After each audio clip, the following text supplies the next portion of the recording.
Hello, नमस्कार और आप सभी का स्वागत है मेरे चैनल कोड से में। और आज काफ़ी देर से मैं ये वीडियो बना रहा हूँ। थोड़ा संक्षेप में वीडियो रहेगा और जो मसला है वो काफ़ी दिलचस्प है। आजकल एआई का ज़माना है और कोई भी ऐसी फील्ड नहीं है जो एआई से अछूती है। एआई यानी कि आर्टिफिशियल इंटेलिजेंस, जो पूरा एक एल्गोरिदम बेसिस फिनोमिना है।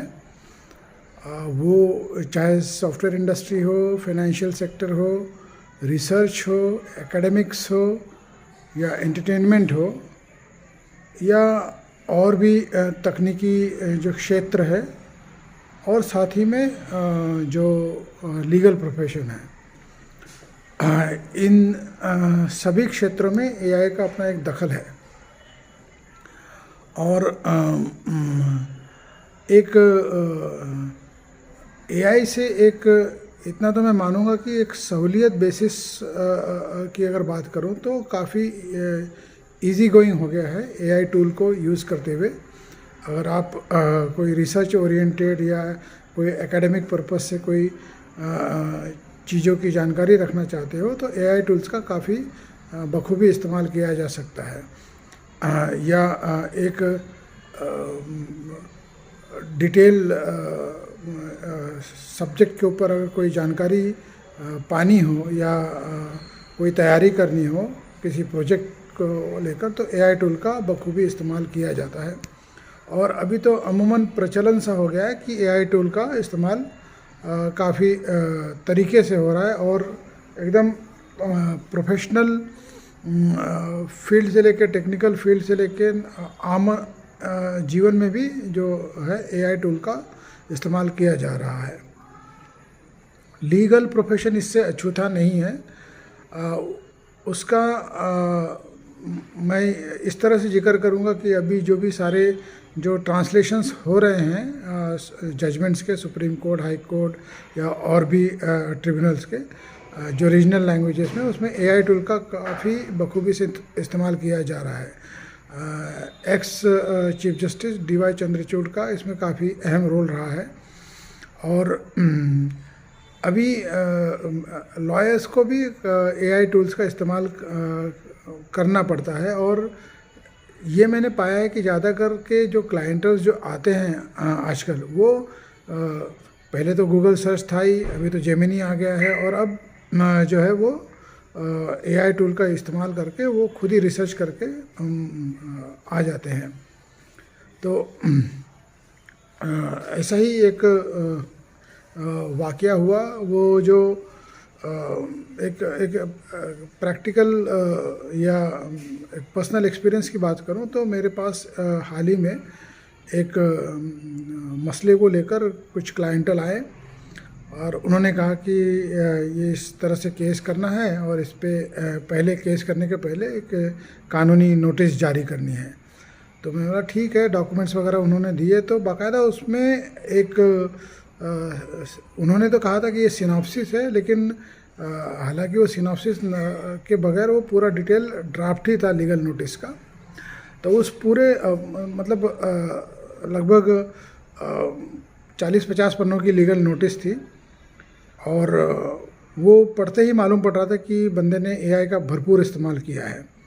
आपको कुछ अगर आप थोड़े भी इंटेलिजेंट हो, कीवर्ड्स का इस्तेमाल करके, एल्गोरिदम का इस्तेमाल करके बाकायदा आप एआई टूल यूज़ करके ड्राफ्ट बना सकते हो। लेकिन वो जो ड्राफ्ट होता है वो स्टैंडर्ड ड्राफ्ट्स होते हैं जिसमें कोई सबमिशन पॉइंट ऑफ व्यू से, यानी जो लीगल सबमिशंस होते हैं वो हर फैक्ट्स के अलग अलग होते हैं, हर मैटर के क्रक्स अलग अलग होते हैं, कोई स्टैंडर्ड नहीं होता है। और सबमिशंस, कॉज ऑफ एक्शंस जो होता है, हर कानूनी पहलू का एक मेन इशू होता है। अगर क्रिमिनल लॉ है तो मेंसरिया होता है, और अगर सिविल लॉ है तो कॉज ऑफ एक्शन होता है।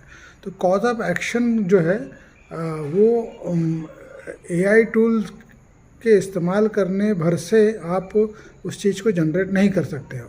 तो ये जो नोटिस की बात मैं कर रहा हूँ उसमें बेसिकली जो लीगली इन्फोर्सेबल लायबिलिटी होती है और वो किस तरह से अराइज होती है और किस तरह से उसमें नेग्लिजेंसी है, डिफ़ॉल्ट है, इसका कहीं पे कोई दूर दूर तक जिक्र नहीं था।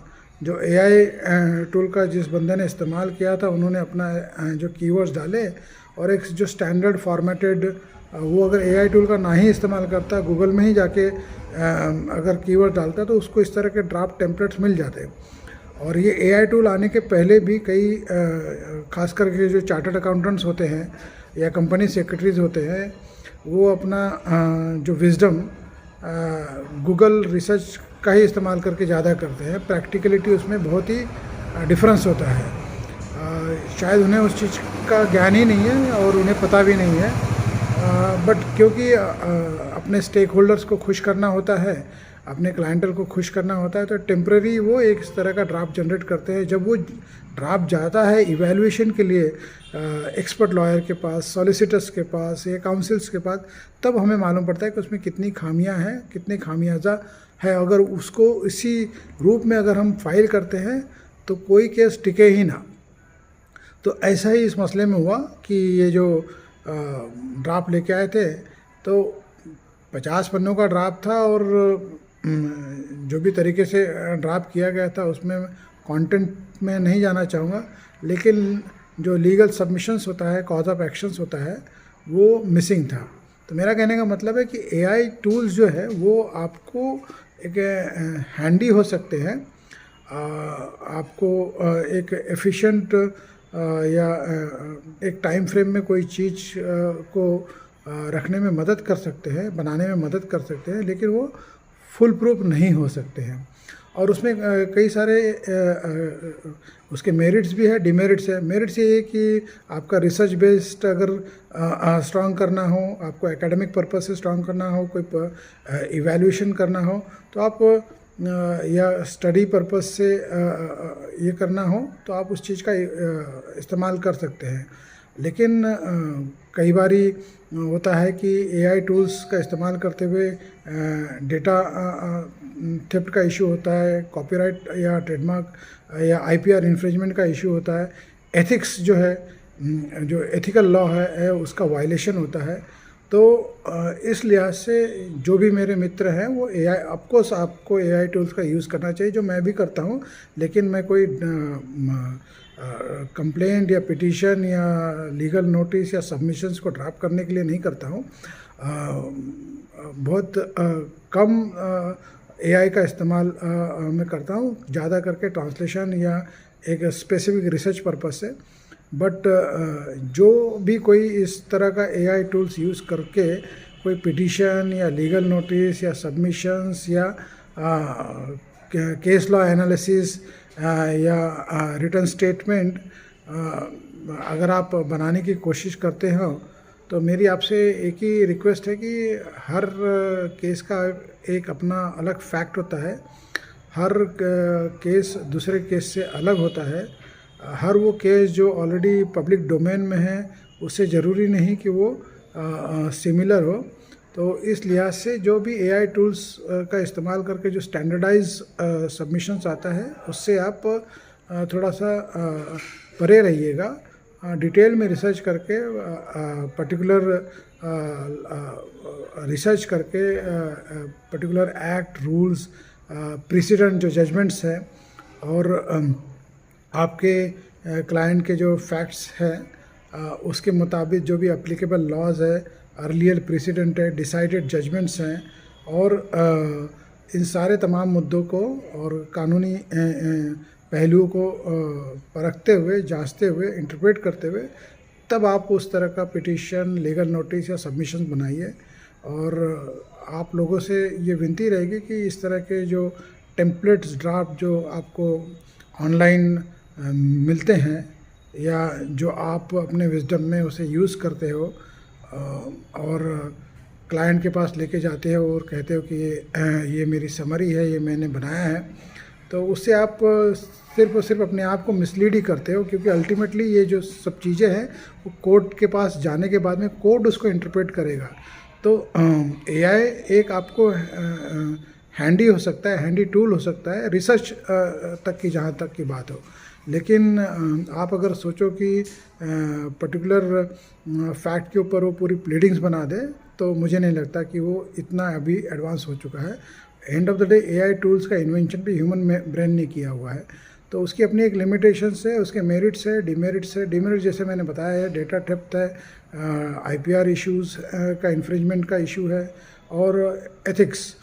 और मेरिट ये है कि एक्सपीडिशियस और एफिशिएंट एनवायरनमेंट में अगर काम करना हो तो एआई टूल का काफ़ी उपयोग किया जा सकता है, रिसर्च के लिए किया जा सकता है, एकेडमिक्स के लिए किया जा सकता है।